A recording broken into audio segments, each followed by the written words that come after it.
I'm Amy, sex educator, sex and relationship coach, and co-owner of PurePleasureShop.com. I'm April, VP of the cutting-edge sex toy company Hot Octopus, and I dedicate my life to the business of sex. We are on a mission to teach you how to have hot sex, deep intimacy, and how to make your own rules for who you are as a sexual being. Welcome to the Shameless Sex Revolution.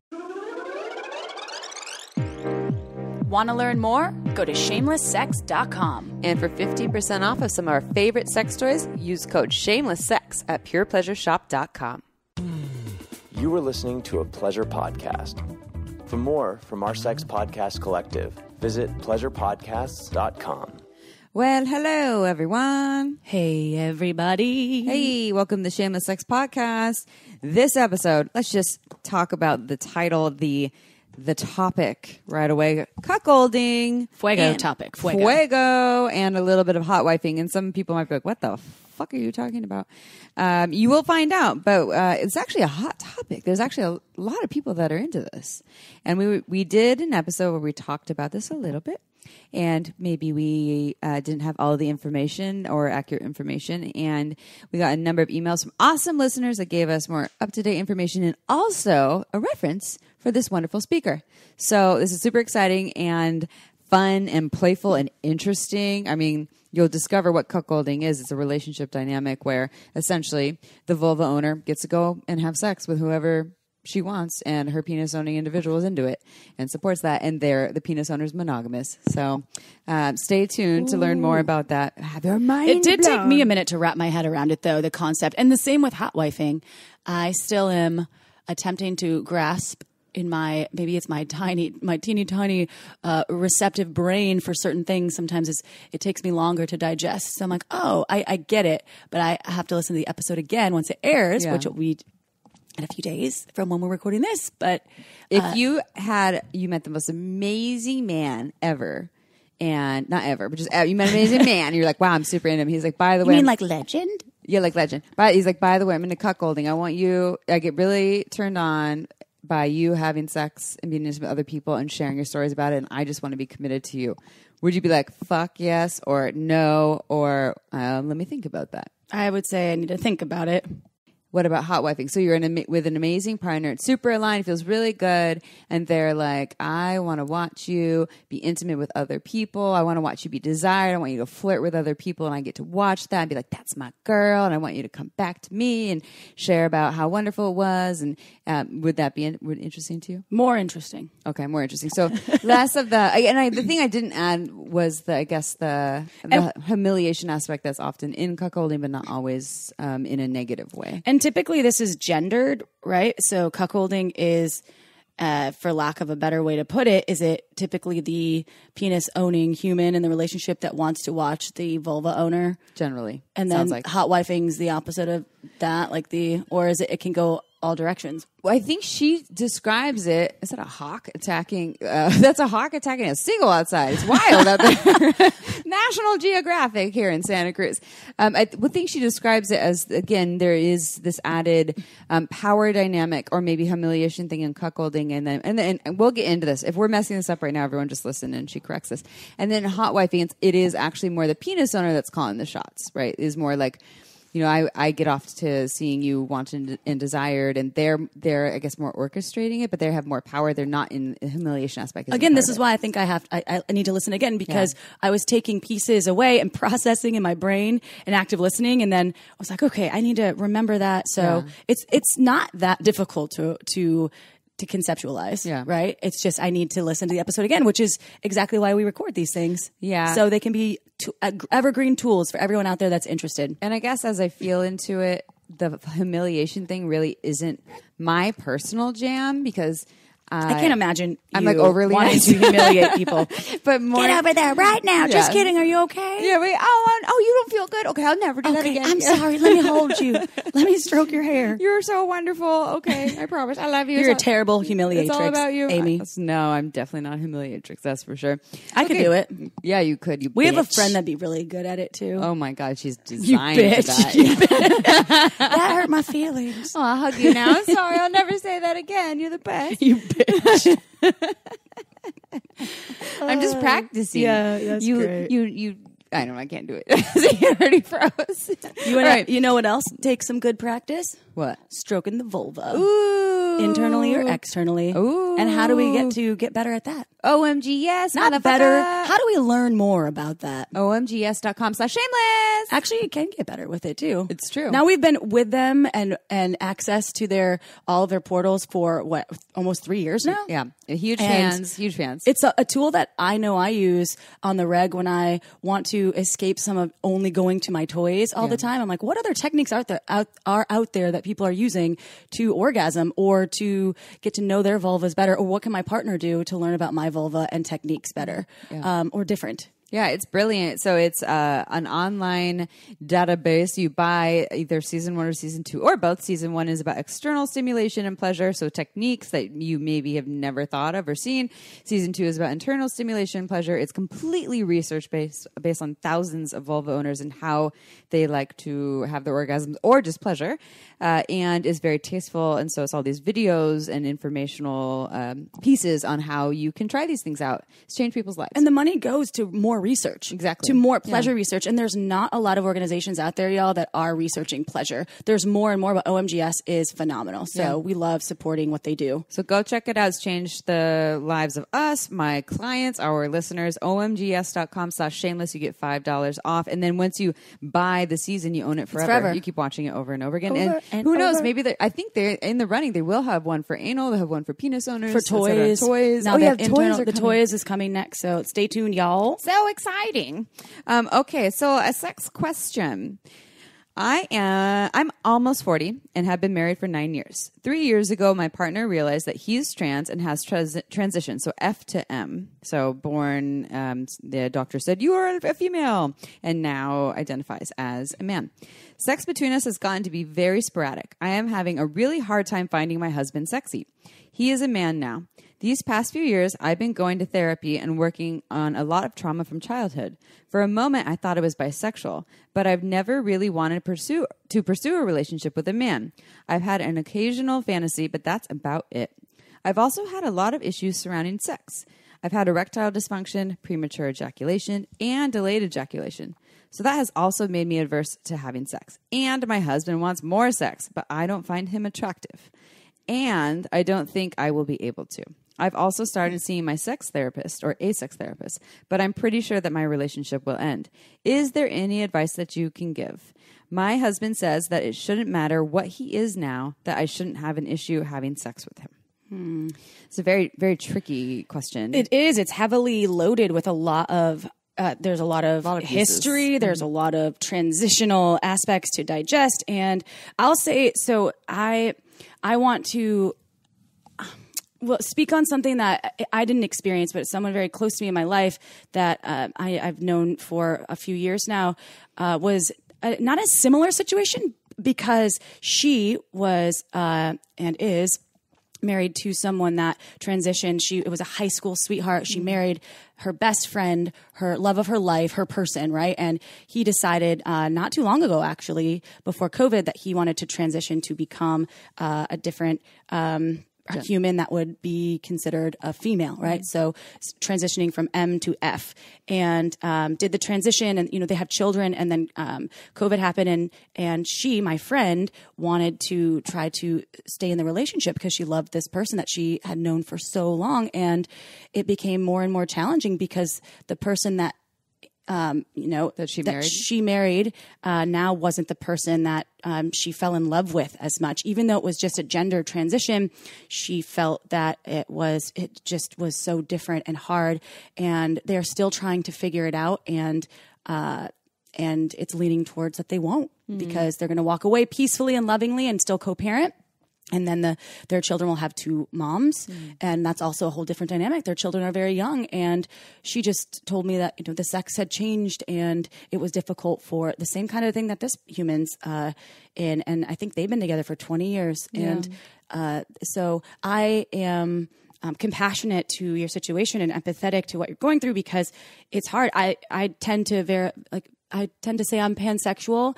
Still, it depends on the human, and if the person that you fell in love with changes and it's not the person you thought, maybe or maybe not, you will feel the same way about them after they do this transition. Doesn't mean it's wrong. It doesn't mean it's bad. That's not at all what I'm saying. Yeah. I just think that if you keep trying everything and you're having a lot of therapy within it and you're going to a sex therapist and it's still not shifting, it might be time to change the relationship. Yes, you're transitioning the relationship, title, dynamic. And there are things that we can learn and things that we can shape and shift. And some things I don't think we can, or are too much work to do. Or, I mean, just like the argument for someone who's straight and wishes that they weren't straight and wanted to be into all genders might have a hard time opening up to that, just like someone who is queer and, society says queer is bad. And we certainly do not agree with that. But then,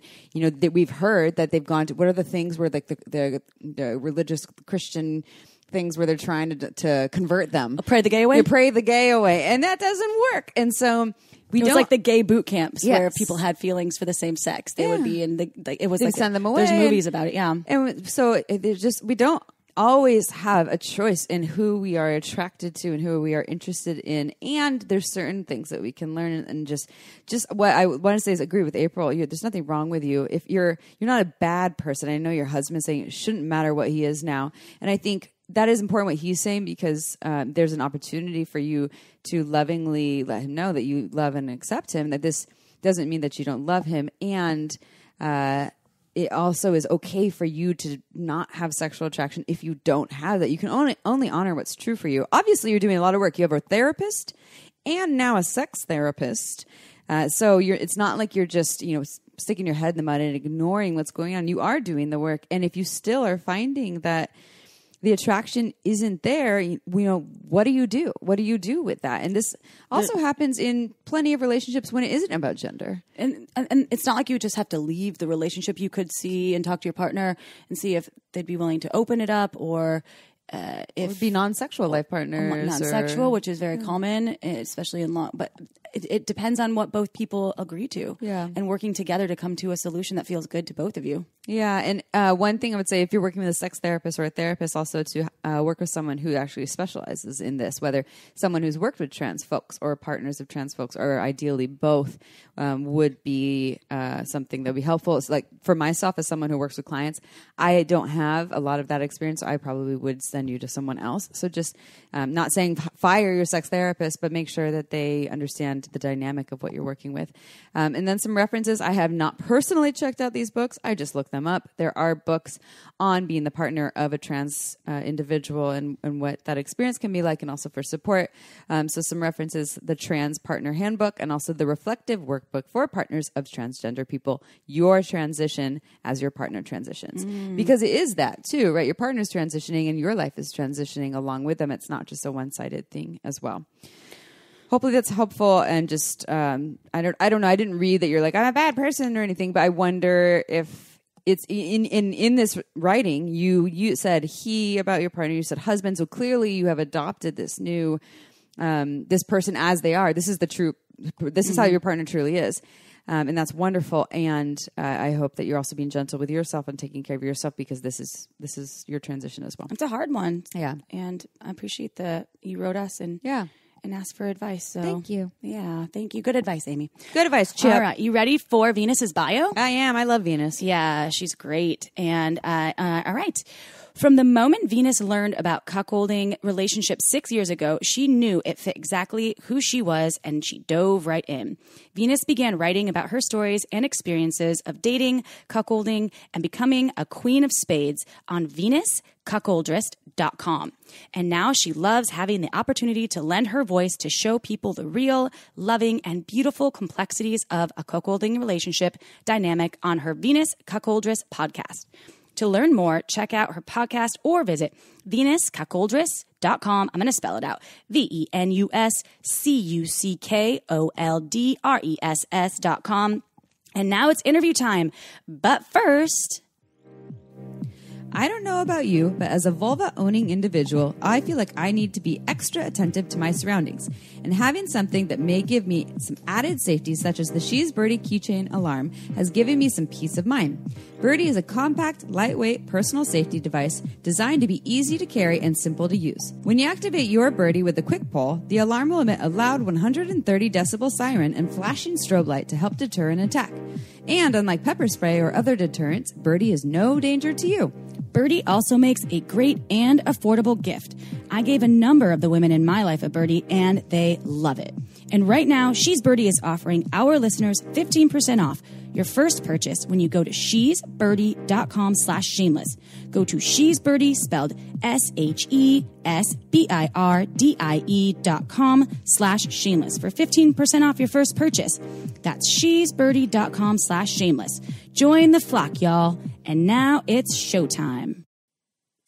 All right, everyone, it is interview time. So this interview, this guest, was brought to us by one of you lovely listeners. If you're listening, we love you. Thank you. Actually, we love all of our listeners. And we get a lot of not only feedback, but direction from our listeners. Some of it constructive, some not so constructive. And we listen to all of it. And some of it we actually put in action, such as this.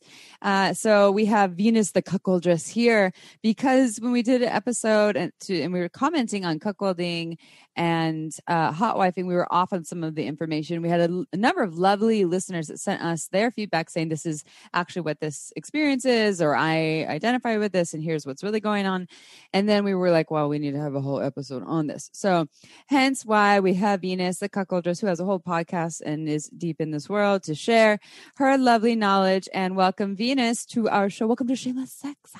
Thank you. I'm so excited to be here today. I'm so excited to have this opportunity to talk about something I love so much. So thank you. We're excited to learn with you. And we were already talking right before this. And so just know that April and I are going to fuck up the terms because there's a lot of grammar involved in cuckolding. So I love grammar and I love listening and learning. And we'll probably share a little info on hot wifing too, because I think when we talked about it before, it was thrown in a same category, and there's differences here. So let's start with the same question though that we always ask all of our guests. So how did you get to where you are in the field of sexuality?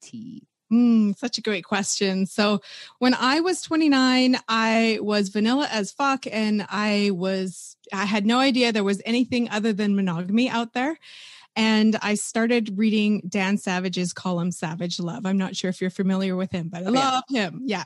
And so my mind was blown, and that just flipped the switch for me in order to be able to pique my curiosity and learn and be like, oh my God, there's something else out there. There's not just this one way of doing things.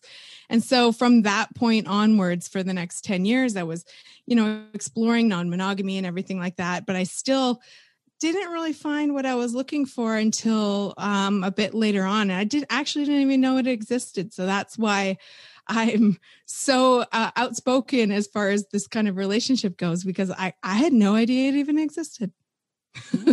Wow. Yeah. And you are the cuckoldress, we'll call you, or self-proclaimed, or maybe you are the world-renowned cuckoldress. So I want to cut right to the cuckolding chase and ask you about what is cuckolding and who's into it and why do they like it? So a multi-tiered question for you here.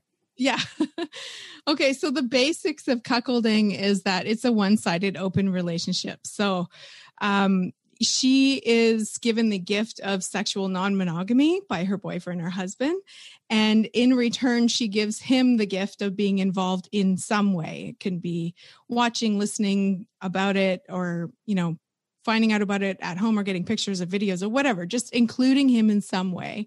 And so that's what cuckolding is in a nutshell. So it's a gift that you give each other. It's a one-sided open relationship. Who's into it? A lot of fucking people are into it. Sounds like it. Yeah. Yeah. There has been some research done recently that suggested more than 50% of men fantasize about cuckolding scenarios, and about 30% of women. So that's a lot of people thinking about cuckolding.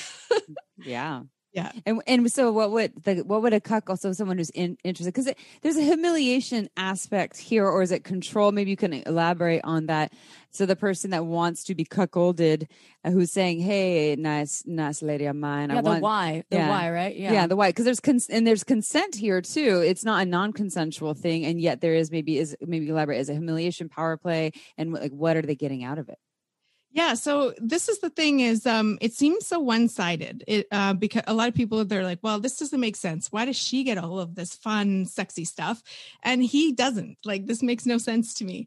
And so there's actually a lot in it for both people involved because they love it that way. Like, he doesn't want to be with other women. He just wants her to be with lots of other guys or one guy or whatever. And so they both love it that way. They both get a lot out of it because a lot of people think that it's just about the sex, but it really isn't. Like, what is cuckolding is not just like a script in a porn video that you see. A lot of people do think that's what it is. That you just, a guy watching his wife, but there's so much that goes on within that scenario that is mind blowing because you already love each other so much. You trust each other so much. You have this deep bond and connection that you would have with someone who you have a loving, committed relationship with. But having these kind of sexual experiences where it's so emotional, both for the cuck, the guy, because, he's got these like soup of emotions going on. I call it cuck angst, where he's just feeling like turned on, but also anxious and a little bit nervous and a little bit jealous but just like it's crazy sexy. And it's just all of these huge emotions that he's got going on. And she is in turn feeding off of that. Like it's, for me anyway, like the more turned on he gets, the more I'm just like, oh, I fucking love this, And so there's so much going on there. The people think it is really kind of unfair or one-sided, but it's actually enormously loving, kind of beneficial relationship. Is it gender specific? So is it typically the penis owner is the cuckolder? The cuck. Oh, the cuck. Mm-hmm. And then the cuckoldress is the vulva owner? Is it gendered like this? Usually. Okay. Because I would say like 99% of the time it's like that. But there is the reverse, and it's called a cuck queen. So instead of a cuckold, it's called a cuck queen, and it's spelled Quean. And so that's where it's the girlfriend or wife who's like having these kind of angsty emotions. She's sexually faithful to him and he's not to her, and he kind of like, rubs her face in it a little bit. So it does exist. It's not very common. I haven't come across it, I think maybe only once in 6 years. So, but it does exist. I would imagine. So I think people who are listening who are finding this really hot and also maybe a little confused at the same time. Awesome. Good for you. Feel into that. Just take your time and feel into that. And for the people like, I don't get it. This doesn't make any sense to me. Because the anxiety part and I'm sure, there is, jealousy comes up, whether it's polyamory or monogamy or all the things. It's all the pieces here. And what we discover around those emotions, it's what we do with it and how we handle it and how it works with our body. And we're different. A lot of it is about our life experiences, our, parenting wounds and attachment wounds and et cetera. And, fetish and kink and all these things, they often can come from experiences in the past. And so instead of the question of, why would anyone be into that? It's more this understand that we are all just so, so different. And the way eroticism and desire and arousal works was so fascinating to me. It's just so, especially as someone who works with people and gets to see the inside of different people's minds and what gets them going and what turns them on. And it's the beauty of it is how dynamic it is. And I know some people like, humiliation would feel terrible to me, and that's okay if it would for you, because that's you, right? There's nothing wrong with it. And for the person who's like, something about me when I feel this power play humiliation thing where someone else is owning me and telling me that like they're just gonna go fuck the neighbor and I can't do anything about it, and by the way, here's some sexy pictures and you have to watch, ha ha ha, my cock gets hard. It is like more common than what people think. And so here's like, this isn't in our list here. So do you have a partner? I'm going to kind of dive in your personal life a little bit. Like, is this something that you live out regularly, or you just dive into here and there? Yeah. So I met this guy online, and he was my first cuck boyfriend. He's the one who introduced me to it. And from that point on, I was just like completely hooked. That was a long distance relationship that was a bit difficult to manage long term. So that ended. And then I ended up finding someone who was really, really, really wonderful. And we were, in the midst of planning our life together. And unfortunately, he got sick. He passed away. I took a break from all of this for a very long time. And then I was kind of like, okay, what am I going to do? I just can't see myself going back to a different kind of relationship ever. I really need this to feel fulfilled in my life. So I've been single for a while now, happily single, and focusing on sharing my love for this lifestyle. I hope that maybe one day I'll find that again. I mean, it's fucking hard as it is to find love, but yeah, especially during COVID. Jeez. Right. Like everything's just not lining up right now, but I hope that one day I will be able to. So we, this episode was brought to you by a lack of our knowledge on cuckolding and hot wifing. And I know that you know way more than us about this topic as well. So we would love to discuss how is cuckolding different than hot wifing? And if you can teach us more and the listeners more about hot wifing than we know already, which isn't very much. So anything you teach us is great. That would be really helpful. Yeah.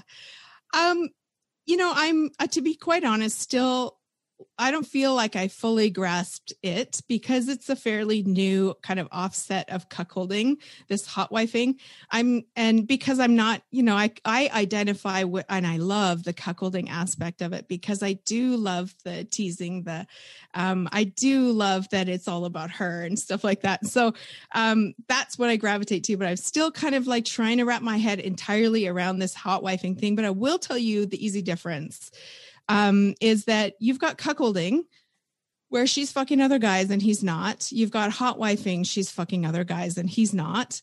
But there is a real difference there in that, like, there's not much humiliation or teasing. And I hate that word humiliation. It's more like loving humiliation. It's like, I'm going to tease it. I'm going to fucking rub your face in it kind of thing because it's fun.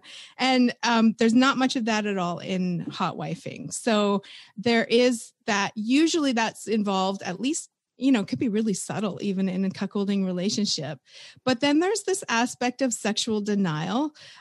So in my opinion, no matter which kind of relationship it is, I feel like the whole thing about cuckolding or hot wifing is that she's fucking someone else when society is taboo, right? Mm-hmm. Society says she's not supposed to do that. She's supposed to be with you. And so there is some form of actual denial there in that, like, you're not getting it. Someone else is. And so, but that it can be really pronounced within cuckolding. So it could be a denial of like, well, you're not going to have any sex from me until I'm finished with my lover or whatever. Ooh. And then, or like whatever. And then, but in hot wifing, that doesn't seem to be an aspect. Now, it doesn't mean that you don't have sex with each other at all in a cuckolding relationship. A lot of people think that there's some severe, like, sexual denial always in cuckolding. It's not the case. But in hot wifing, that's like, you guys still have a very regular, robust sex life. In fact, he might actually, the husband or boyfriend might actually join in at some point with you and your other guy. And that would be like normal. But also to differentiate the two, cuckolding is all about her. She's the one who is in the driver's seat. She's going to want to make these decisions. He's putting her on a pedestal saying this is entirely about you. And whereas with hot wifing, it's more about him. It's more about what the husband or wife or husband or boyfriend wants. And he's the one who kind of sets things up, makes these decisions, kind of choreographs things and stuff like that. That's usually what those two things look like. And that's how they're a little bit different. Mm-hmm. I think that there's a negative stigma behind that word cuck or cuckold, that it's used as an insult often online. And there's this idea that to be a cuck or a cuckold, you're like some kind of weak loser, pathetic or whatever, less of a man. And that's total bullshit. But because there is that stigma around that word, I think a lot of guys have not wanted to identify with that. So therefore there came this kind of like hot wifing subset where they were like, no, I'm not weak. I'm not beta. I'm like, I'm still a man's man. I'm masculine, whatever. So it's going to be more hot wifing. And I get that. I totally get that. You also get these labels of stag and vixen happening within hot wifing. You'll hear those terms as well. Same thing. I think it's just a way of deviating from that cuck label. It's important to note too, it's something that came up that I think people are really obsessed with labels. And for the most part, it sounds like both of these terms and experiences are primarily with folks that are monogamous, but you could be in an open relationship. You could be single and into cuckolding or hot wifing or polyamorous, or is this primarily? It doesn't sound like monogamy to me. It sounds like its own but a you different could have version. like a primary partner, but that would still be non-monogamy though. So it's some form of non-monogamy. But it's because my understanding of hot wifing is it doesn't necessarily mean that the wife or the girlfriend is even touching other people too.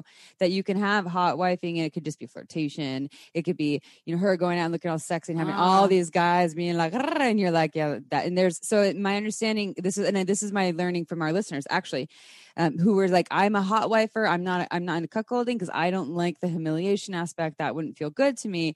But what's really hot to me is to see my wife, girlfriend desired, and it's not always even her being touched, but going out there. And so I think that there's a lot more of that idea of compersion, that feeling pleasure from your partner, receiving pleasure in hot wifing. And I think it's also obviously in cuckolding too. Yeah. And then there's this added part in cuckolding that seems to have, they both have power though. If you're saying that in hot wifing, that more so the stag, the penis owner is the one, and I don't know if it's necessarily them calling the shots. Maybe they're setting more of the boundaries. I guess they're probably more like, here's my boundary, here's not my boundary. Whereas in cuckolding, she's like, fuck your boundaries. And maybe she's not saying it that way. Maybe she's loving, like, you know what, this is, and he's saying, my boundaries don't even matter. It's all about you, whatever you want. And so there's that difference there that I think, depending on what you're into, can be beautiful. And I think we, again, we're talking about categories. We get in these boxes about monogamy, non-monogamy. Totally. And I think, it just sounds like there's in the non-monogamy box, air quotes, is so dynamic. There's so many things that can go in there, but it might not even involve touch. I guess that's another question for you. Do you know people who do cuckolding and sex and touch isn't even really a part of it? Like, can be just an energetic thing? Well, yeah. I mean, that's a huge part of the relationship. I mean, I think there's this misunderstanding about cuckolding is just a guy watching his girlfriend or wife fuck somebody else. And I think that's because that's the typical porn script that you see. If you do any porn search for cuckolding, that's exactly what it is going to be. It's going to be this guy and he's sitting there and he's watching his girlfriend. And so that's what people just automatically assume that's what it is, when it's so much more than that. It's, oh my God, the fun parts are the flirting with somebody else, the sending a screenshot of some text messages and like all of those little things, or picking out something to wear. Like it's or just going to a bar and, your boyfriend or husband is sitting far away, pretending not to be with you and watching you flirt with other guys. Like that is like the biggest mind fuck for these guys, and they love it. It's so hot. I mean, yeah, why wouldn't you love that? But yeah, you'll find that with cuckolding couples, hot wifing couples, the guy, he really will go on and on and on about how sexy and wonderful and beautiful and incredible his girlfriend or wife is. He really is like, she's everything to him. And you'll find that like just huge level of adoration in this kind of relationship. Okay, time for a quick break. This podcast was made possible by Uberlube. It's a luxurious silicone lubricant that enhances sex and intimacy. We receive emails from listeners who have tried Uberlube, and the feedback is unanimous. We never knew lube could be this good. It's also less likely to throw off the pH than most other lubes, and there are thousands of doctors recommending Uberlube to their patients, whether they want to make their hot sex even hotter or for folks experiencing dryness. Uberlube is without a doubt my favorite lube. It has no flavor, no scent, and feels absolutely amazing on my body. And it isn't just for sex. I use it to tame my hair frizzies, to prevent chafing, and I even put some in my mouth before an oral sex session. Totally ups my blowjob game. Oh, and the bottle, it's beautiful. It looks like a cosmetic product, so I just leave it out on my nightstand, totally shamelessly. To learn why we think it's the best lube on the planet, check out uberlube.com and use code SHAMELESSSEX for 10% off, plus free shipping. Again, that's uberlube.com and use code SHAMELESSSEX for 10% off and free shipping. This podcast was also made possible by Dipsy. If you're like me, sometimes it's challenging to get into the mood and into your erotic body. That's why I, along with many of my clients, are huge fans of Dipsy. Dipsy is an audio app full of short, sexy stories designed to turn you on anywhere, anytime. Find stories about off-limits hookups with your professor, or a costume party that takes things to the next level, or maybe even a story where your partner tells you exactly what to do, or maybe you try a new sex toy together. They release new stories every week, so there's always more to explore, no matter who you're into or what turns you on. Plus, Dipsy also has wellness sessions to help you learn more about yourself, and bedtime stories and soundscapes to help you relax before you drift off. And for our listeners of the show, Dipsy is offering a 30-day free trial when you go to dipsystories.com/shameless. That's 30 days totally free when you go to DIPSEA stories.com/shameless. dipsystories.com/shameless. All right, back to the show. I love that.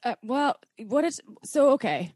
Let's say I'm here. I want to approach I always like to use myself because I'm the only one right now on the microphone. And for some folks out there, they might be into this idea of being cucked or cuckolded, right? So advice for folks like me, let's say, who wants to get involved in cuckolding. How can they approach this, whether they're partnered or if they're unpartnered? What are some tips from you, the expert? Yeah, I would say historically, traditionally, most times the way that this is brought up in a relationship is the husband brings it up to his wife. They've been together for a long time. He's like finally has the guts to bring it up, and he's like, "Oh, this actually really turns me on." And so there's this conversation that goes on between them. That's usually how it has worked in the past. Now I've noticed a lot more younger people, new relationships, singles who are interested in this outside of that kind of committed long-term relationship, and that's unique in its own.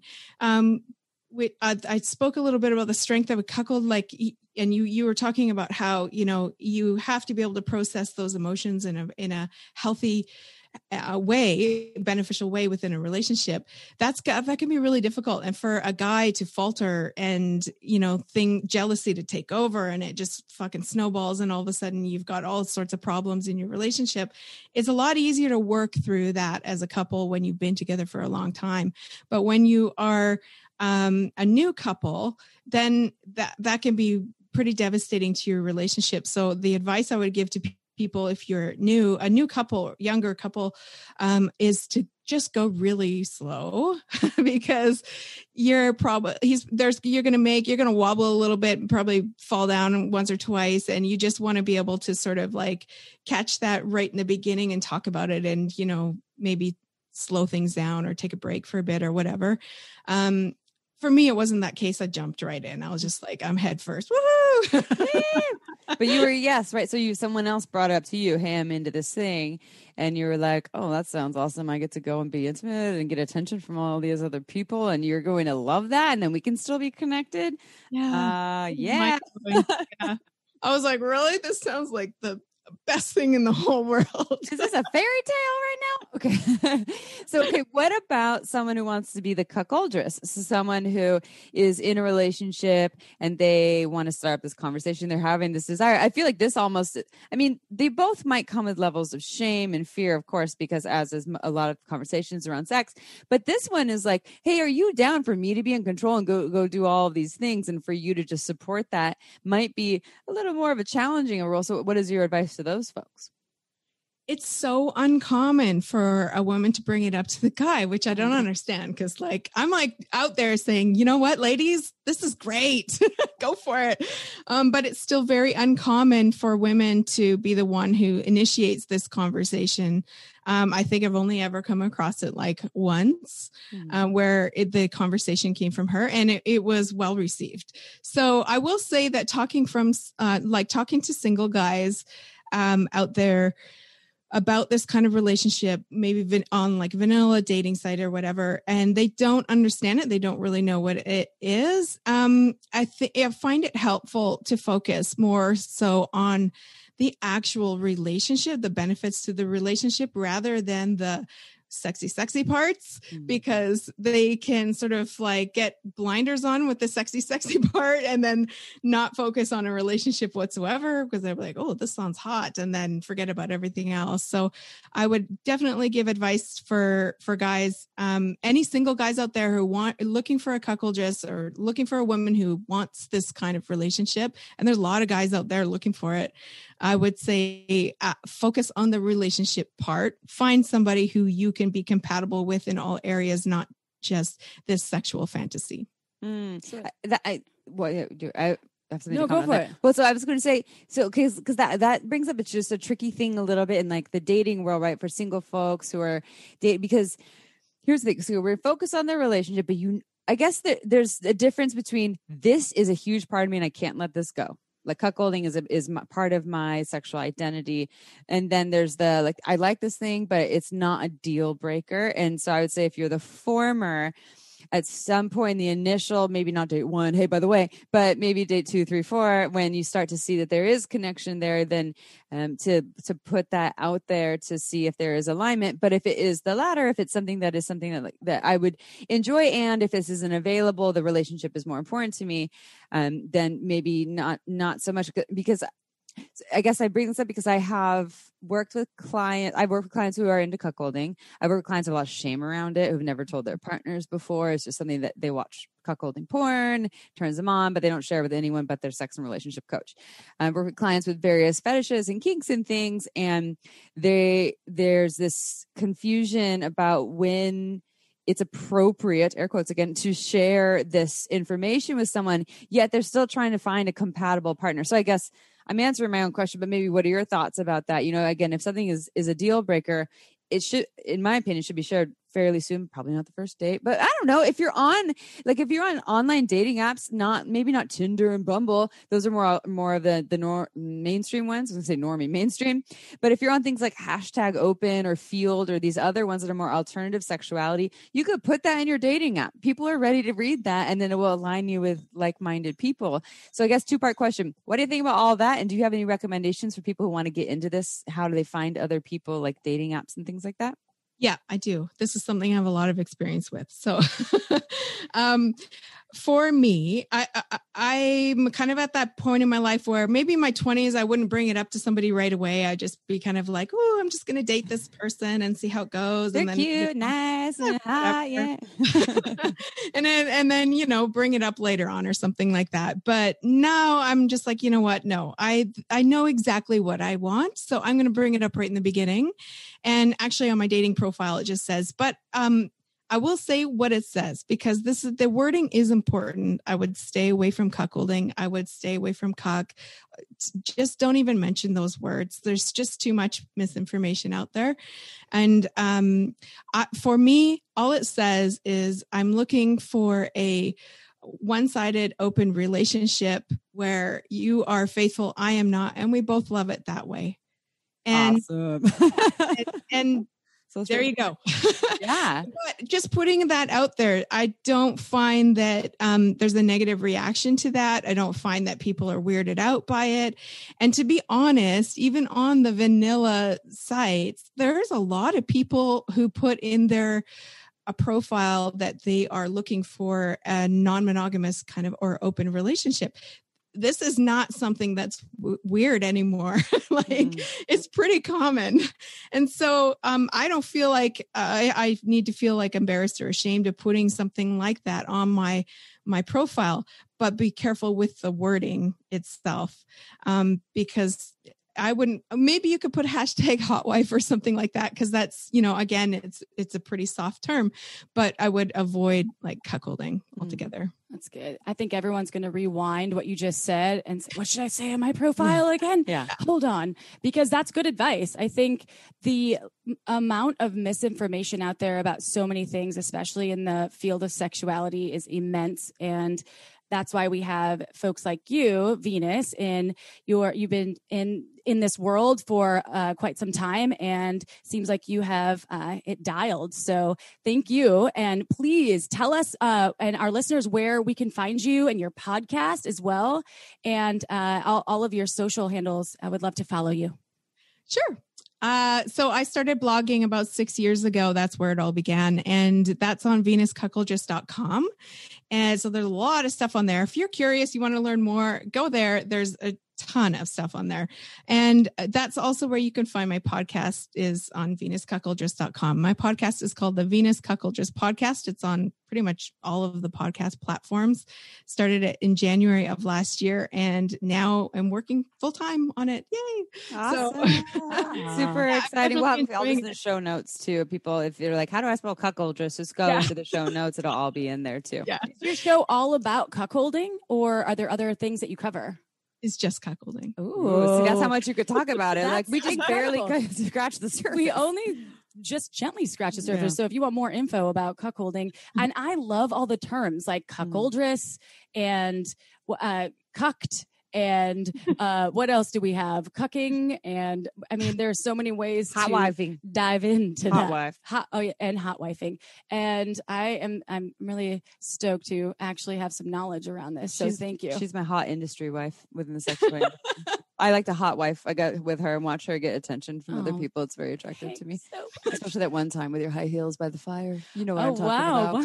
Wow. Well, Venus, thank you. And for all of our listeners right now, whether you're cuckolding or not, maybe you love some wine. And right now is the time to go check out why Amy and I have loved Margins Wine. It is amazing boutique wine made in California by women, actually one woman who's magnificent, and they make really underrepresented varietals of grapes and take them and put them into bottles that you will love. So if you want to go to marginswine.com, there's only 2 releases a year. Check out why we love it. We're drinking it right now. I'm actually out. I love the Sangiovese, the Muscat Blanc. But there's always so many new ones every time she releases. She's brilliant. So if you want to save some money, you can. If you buy 3 bottles or more, you can save 10%.